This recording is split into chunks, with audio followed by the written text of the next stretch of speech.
편안한 기분이 드는 방. 편안하고 이상적인 공간은 어떤 공간일까?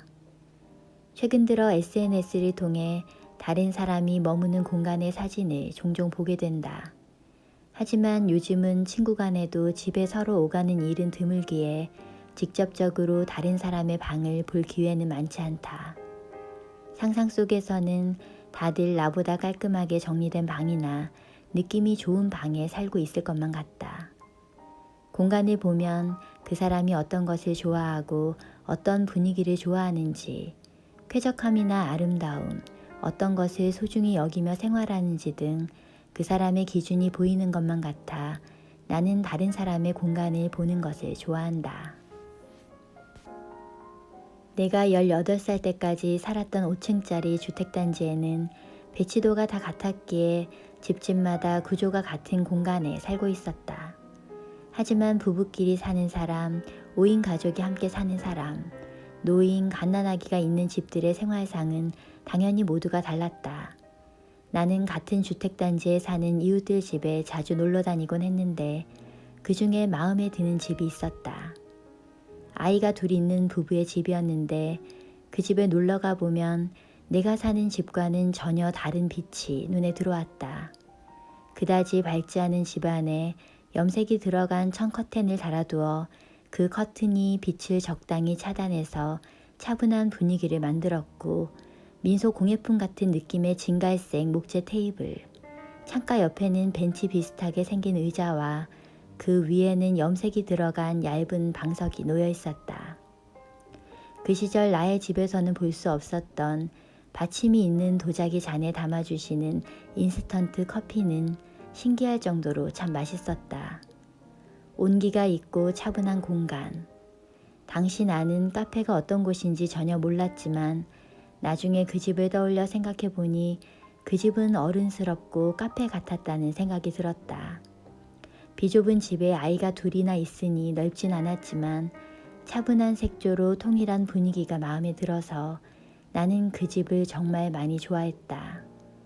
그래서 편안한 기분이 드는 방을 생각할 때면 늘 그 집이 떠오른다.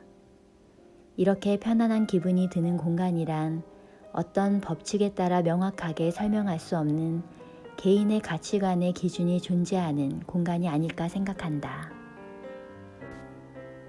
나는 꽤 오래도록 내 방에 사람을 초대하는 일이 없었다. 워낙 좁아서 손님이 편히 쉴 만한 공간이 없다 싶었고 인테리어도 자신이 없었기 때문이다. 무엇보다 내 생활상이 고스란히 드러난 공간을 남에게 보이는 것은 마치 내 알몸을 보이는 것만 같아 불편하게 느껴졌다.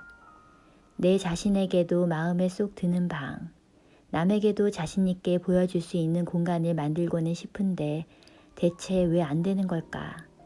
정신적으로 만족스러운 생활을 할 수 있는 공간을 만들려면 어떻게 해야 할까? 늘 이렇게 생각하면서도 나는 이상과는 아주 멀리 떨어진 타협의 산물로 방을 채웠고 그 상태로 10년 이상을 살았다. 방은 그 사람을 나타낸다.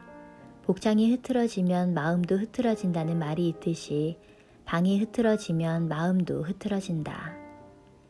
나는 쇼핑을 좋아했기에 비싸고 싸고에 상관없이 마음에 드는 물건을 발견하고 고르고 손에 넣는 과정, 옷이라면 어떻게 입고 물건이라면 방 어디에 두고 어떻게 사용할지 그런 생각을 하고 실행하는 것이 더없이 즐거웠다.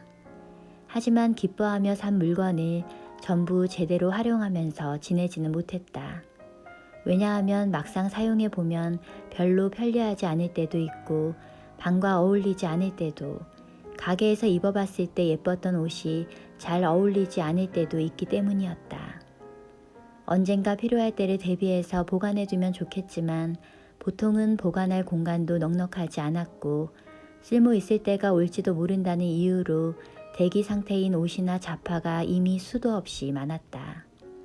그런 현실을 마주할 때면 쓸데없는 것에 돈을 써버렸다는 죄책감 비슷한 감정을 느꼈고, 언제부터인가 이런 죄책감을 느끼지 않고 산다면 얼마나 가뿐한 기분일까.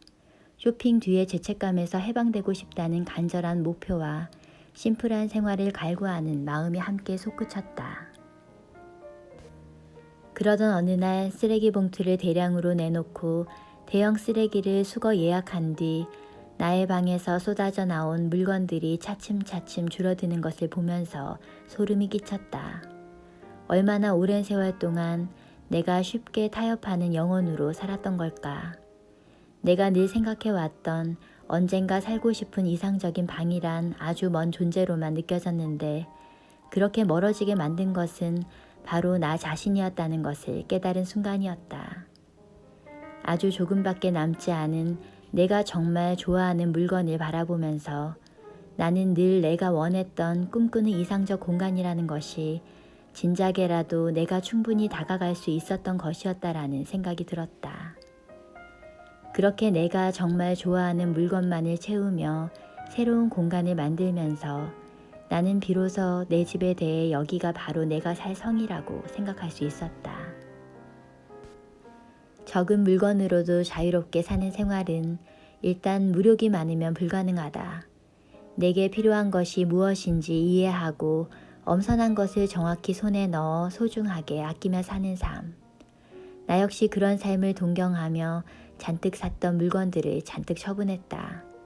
이렇게 사고 줄이고 정리축제를 수차례 반복해가며 이 이상으로 줄이면 내 생활이 무미건조하고 무의미해지고 만다라는 최저한의 선과 이것 이상으로 늘리면 내가 뭘 가졌는지 기억하지 못한다라는 상한선, 내가 파악할 수 있는 분량을 깨달을 수 있었다. 최소한의 것만 소유하고 사는 삶이 유행 중이다. 단살이는 이미 일반 용어로 자리 잡았고 미니멀 라이프 책들도 인기가 좋다. 소유물이 적어야 좁은 집에 살아도 방을 넓게 쓸 수 있고 청소하기도 편함은 물론 보이는 장소가 깔끔하면 인테리어도 꽤 괜찮게 할 수 있는 것이 사실이다.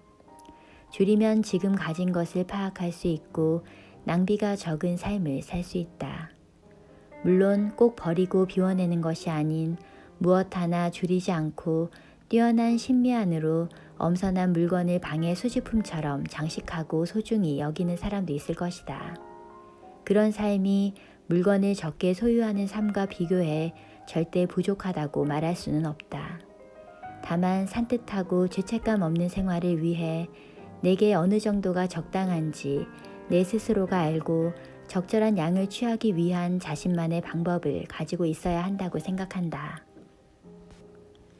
인생에는 마음대로 되지 않는 것도 세상에는 선택하기 어렵고 중요한 일이 너무도 많다. 하지만 내가 선택할 수 있는 것도 얼마든지 있다. 가구나 옷을 고심해서 선택하는 정도는 그렇게 어려운 일은 아닐 것이다. 꼭 눈이 휘둥그레질 정도로 세련된 방, 화려한 공간이 아니더라도 좋다. 내가 선택한 내가 정말 좋아하는 물건들로 채워진 공간이라면 물건 한두 가지 부족할지라도 좁은 방이라 해도 무한한 가능성을 숨긴 나의 이상적인 멋진 공간이 되어줄 것이다.